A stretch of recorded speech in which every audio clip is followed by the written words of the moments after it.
I want all of America to be inspired by what's happened in North Dakota and the North Dakota example. This state is a reminder of what can happen when we promote American jobs instead of obstructing American jobs, which has been happening, believe me.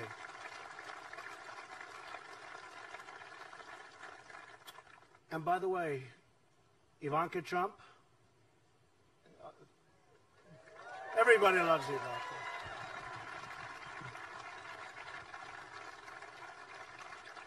Come up, honey. Should I bring Ivanka up? Come on.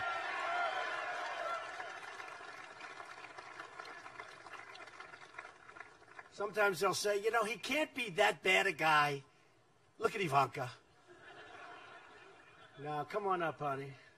She's so good. She wanted to make the trip. She said, Dad, can I go with you? She actually said, Daddy, can I go with you? I like that, right? Daddy, can I go with you? I said, yes, you can. Where are you going? North Dakota. I said, oh, I like North Dakota. Hi, honey. Say something, baby. Hi, North Dakota. We love this state, so it's always a pleasure to be back here. You treated us very, very well in November and have continued to, so we like showing the love back. Thank you. Thank you, honey. Thanks, baby. Come. And she means it, believe me. Since my very first day in office, I've moved a record pace, and really we have gone at a record pace, to eliminate the barriers that have been holding back our economy. You've seen it. So many jobs, stock markets at new highs. We're getting rid of one job-killing regulation after another.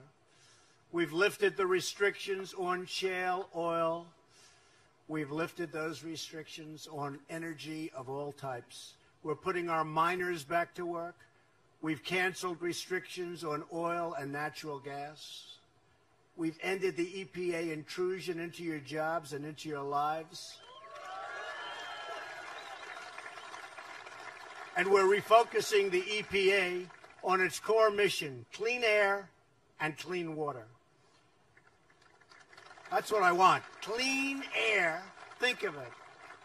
We talk about the environment. I want beautiful clean air and I want crystal clean water, right? That's what we want. In order to protect American industry and workers, we withdrew the United States from the job-killing Paris Climate Accord. Job killer. People have no idea. Many people have no idea how bad that was. And right here in North Dakota, the Dakota Access Pipeline is finally open for business.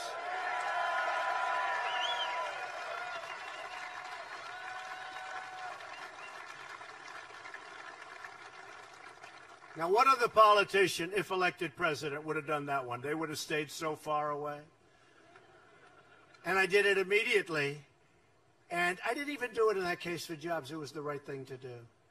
And that is flowing now beautifully. So it was the right thing to do. We opened it despite so many people that were on the other side, calling and asking for this not to happen. Please, we don't want it to happen. I said, why? They didn't know.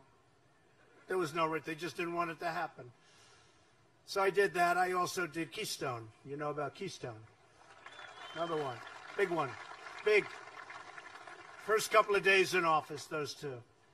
48,000 jobs. Tremendous, tremendous thing. I think environmentally better.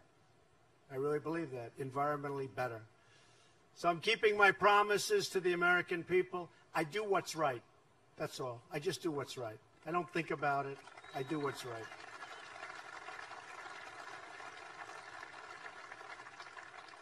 We're seeing the results all across the country. Already unemployment is near a 16-year low. African-American unemployment is at its lowest point since almost the turn of the millennium. Wages are rising. Optimism among manufacturers is at an all-time high. That's something I'm very proud of. And they're moving back. Tell you. The companies are moving back. The car companies are coming back. They're going back into Ohio and Michigan and Pennsylvania and lots of places. Kentucky. Car companies, they're moving back. And they got to move back. Because why should we be allowing other countries to make it, sell the cars, no cost, just put them right through our borders, cause us unemployment? It's not happening that way, believe me. And it's going to be more and more so. Because, you know, like you have to cut through red tape to do things. Hard to believe. I have to cut through red tape to do things, too. They have it set, I'll tell you. America is back, and it's back right on track where it should be, and it's happening day after day after day.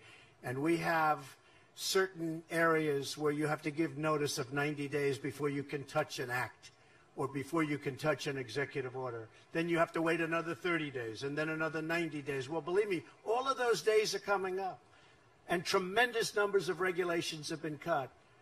But soon you're going to see even more. And we're going to have regulation, because regulation is not bad, but you don't need 25 times what you're supposed to have. So we're going to have sensible regulation. But our country and our economy cannot take off like they should unless we reform America's outdated, complex, and extremely burdensome. I mean, this is so complicated and so burdensome, our tax code. Our painful tax system has become a massive barrier to America's economic comeback. It really is. We're penalized. It costs us millions of American jobs, trillions of dollars, and billions of hours wasted on paperwork and on compliance. Our tax code is a giant self-inflicted economic wound. In the last 10 years, our economy has grown at an average of only around 2%, and some would say less than that. When I talk to the leaders of other countries, I speak to them all the time, they're unhappy about 7 or 8 points of growth, GDP. I spoke to a leader of a major country recently. Big country. They say our country is very big. It's hard to grow. Well, believe me, this country is very big. How are you doing? I said, because I have very good relationships, believe it or not, with the leaders of these countries. I said, how are you doing? He said, not good at all. Our GDP is 7%. I say 7%. Then I speak to another one. How are you doing? Not good. Not good. Our GDP is only 9%. Our GDP, if you look at our number when we first got in, we were hitting 1% numbers, and nobody even talks about it. Well, last quarter, we hit 3% GDP.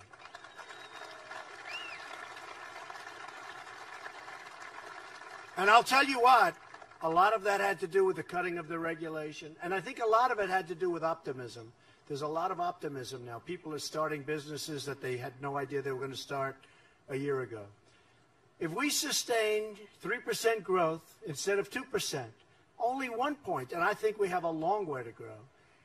I know we have a long way to grow.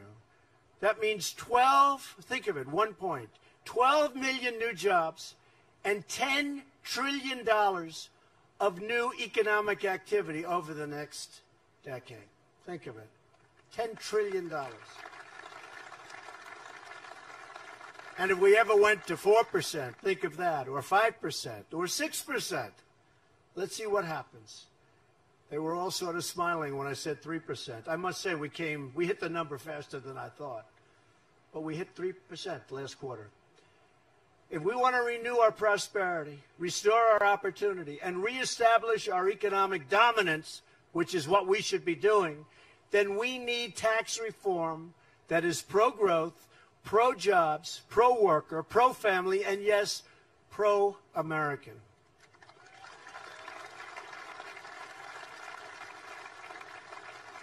And anybody that's going to vote against tax cuts and tax reforms, whether it's in North Dakota or anybody else or any place else, you got to vote against them and get them out of office, because it is so bad.